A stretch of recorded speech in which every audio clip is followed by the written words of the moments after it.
от тях, Боже, дори денем и нощем. В името на Исус. Амин.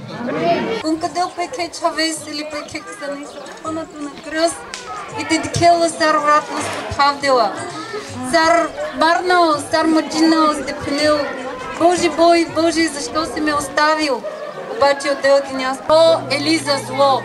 А канасил въкътите преминени Исусе за личен спасител. Сега е времето. Ме благодаринайте, Вълски, за вашата църква, за вашето събиране. Да благодарим на Бога, че се грижи за нас и обичила Амен. И плати с цена, със святата си кръв преди 2000 години за нас, да ни изкупи. И Той е моята защита и всичко си манги отдел. Ме благодарим на Оси. Ме благодарим. Е вечен. Ако наси овакъти да изберете. Дали в ада, дали в рая, дали в радостта или в мъката. Скето къде земния живот е само бял. Един миг с право на вечността.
И Пилат каза: Ти ли си юдейския цар? Ти го казваш. В какво обвинявате този човек? Да го доведохте при мен. Аз не намирам никаква вина в този човек. Дай богохулник! Дай богохулник! Дай богохулник! Нищо ли няма да кажеш? Виж против колко неща те обвинява народа. Аз не намирам никаква вина в този човек. Закарайте го при цар Ирод. Нека той да го накаже.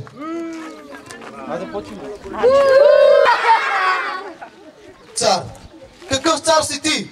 Ви се! Ти не приличаш на нищо! Цар! Вие двамата накажете го! Закарайте го при Пилат. Той е управителя тук. Нека той да го съди както той знае.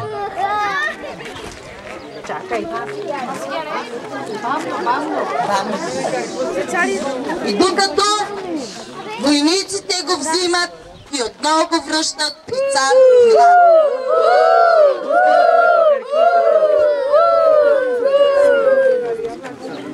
И Пилат каза: Вие, какво търсите пак при мен?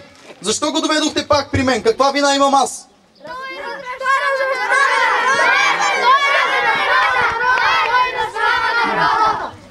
Ти ни обеща на всеки празник да ни пуснеш по един затворник. Пусни ни Варава. Варава!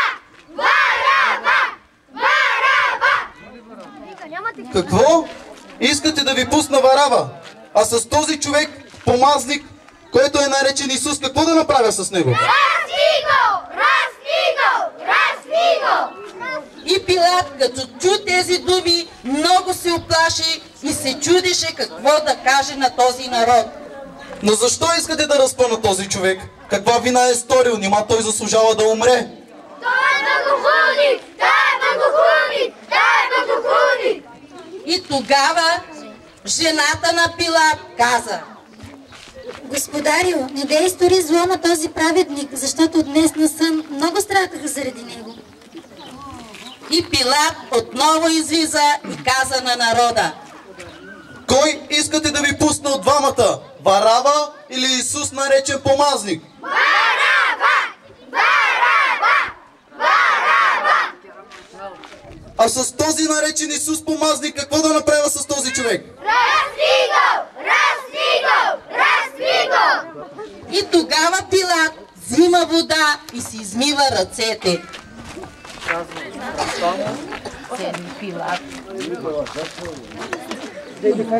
И жената на Пилат дава кърпата и си стрива ръцете.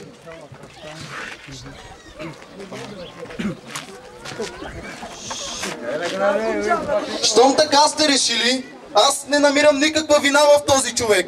Но нека кръвта на този човек да бъде върху нас и чадата ни. Вземете го и каквото искате правете с него. И тогава двамата войници хващат Исус и го карат на Голготата. Алто Кръстос. Алто Кръстос. Почвайте в Чиреса си, туме Павлата починете пустиня.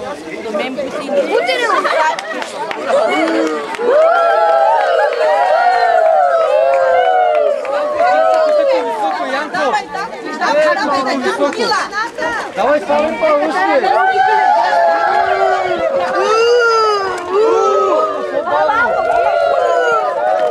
Янко! Мълчи, Ненде!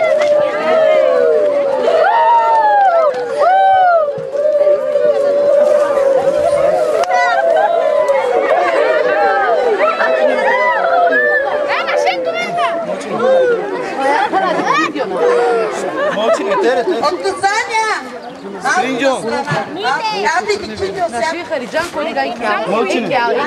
И тогава двамата войници го фащат. Единият му положи трънен венец и почнаха да го бият, поругаят.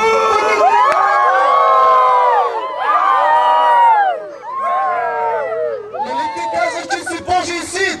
Нали ти казваш, че си Месията? Ако си Месията, слез от кръста и избави себе си!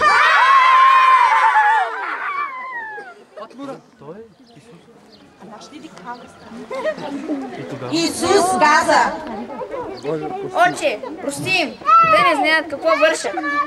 И на 9-тия час Исус издъхва. Отче, в твоите ръце предавам духа си.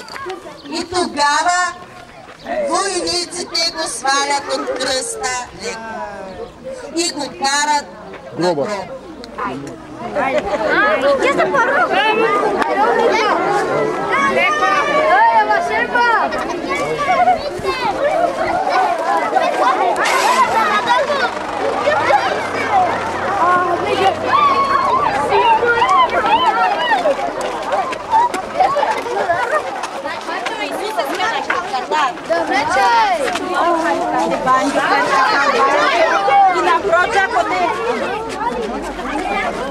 Андре, бе!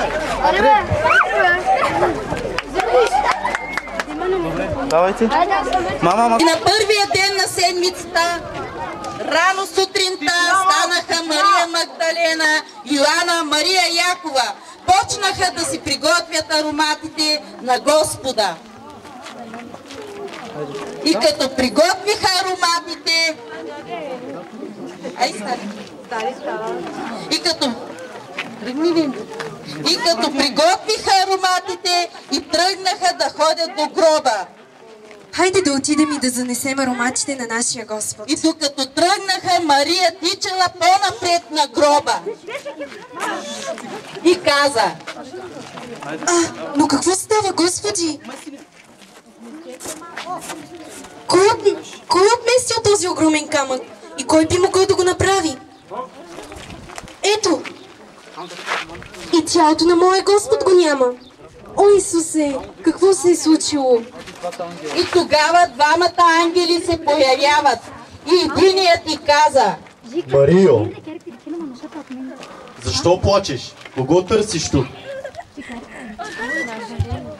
Господине, ако ти си взел тялото на моя Господ, моля те, кажи ми къде си го положил. Марио, защо търсиш живият между мъртвите? Няма го тук, но е възкръснал. Спомнете си какво ви говореше докато беше в Галилея, че човешкият син трябва да бъде разпнат и на третия ден да възкръсне. И тогава Мария хукнала и отишла при учениците да каже, че Исус... Петре, Йоане, бързо! Тялото на Господ го няма, камъкът е отместен.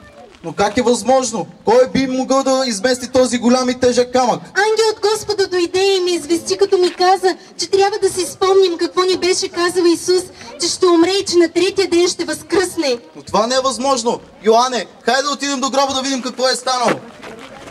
Вижте, наистина камъкът е отвален. Вижте, тялото на нашия Исус го няма. Той е празен. Вие не сте ли виждали тялото на Исус? Не. Къде може да е тогава? Чуйте, братя и сестри, спомните ли си думите на Исус?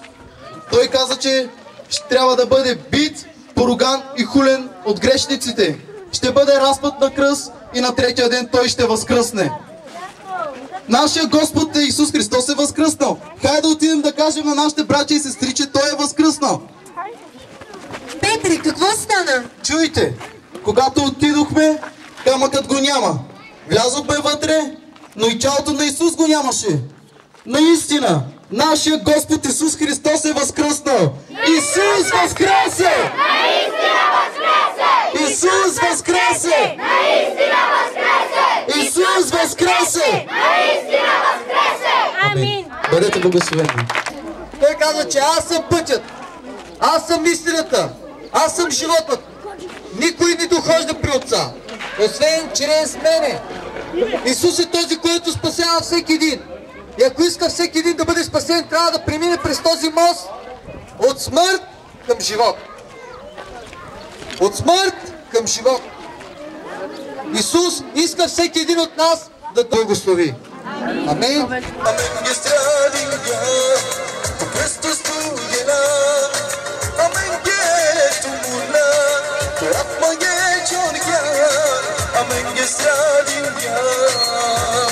Haydi de matisiva.